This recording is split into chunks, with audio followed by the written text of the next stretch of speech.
அனைவருக்கும் வணக்கம். நான் இப்பொழுது நம் நாட்டு விடுதலை போராட்ட வீரர் திருப்பூர் குமரனை பற்றி பேச வந்துள்ளேன்.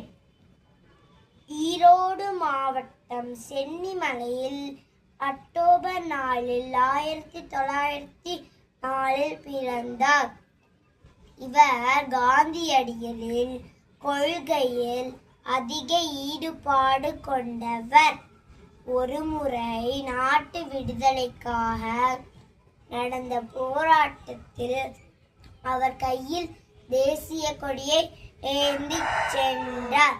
அப்பொழுது ஆங்கிலேயரின் தடியடித்து உள்ளாகி தலையில் அடிபட்டு குருதி கொட்டிய நிலையிலும் தான் பற்றியிருந்த தேசிய கொடியை கீழே விடாமல் வந்தே மாதரம் வந்தே மாதரம் என்று முழங்கினார். அன்று முதல் அவர் கொடிகாத்த குமரன் என்று அழைக்கப்பட்டார். ஜெய் ஹிந்த். நன்றி.